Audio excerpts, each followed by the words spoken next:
Power bank model ថ្មីមកដល់ទៀតហើយពី Skinema model Matcha ទំហំ 5000 mAh មានទាំង MagSafe មានទាំង Kickstand សម្រាប់ model នេះ Skinema ក៏បំពាក់រុន USB-C មួយដែលយើងអាចសាកចេញចូលបានសម្រាប់ input របស់វាគឺ 18W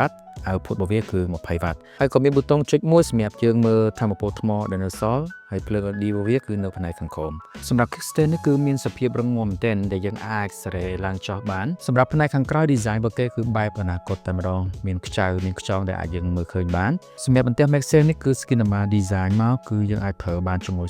ទូរស័ព្ទគ្រប់ប្រភេទទាំងអស់ហើយវា support រហូតដល់ 15W សម្រាប់ Skinema model Matcha នេះគឺមាន3ពណ៌មានពណ៌ខ្មៅមានពណ៌មាសនិងពណ៌ទឹកប្រាក់អញ្ចឹងបងប្អូនអាចដាក់តាមពណ៌ទូរស័ព្ទបងប្អូនបានអញ្ចឹងបងប្អូនដែលចង់បាន power bank ដែលវា design មក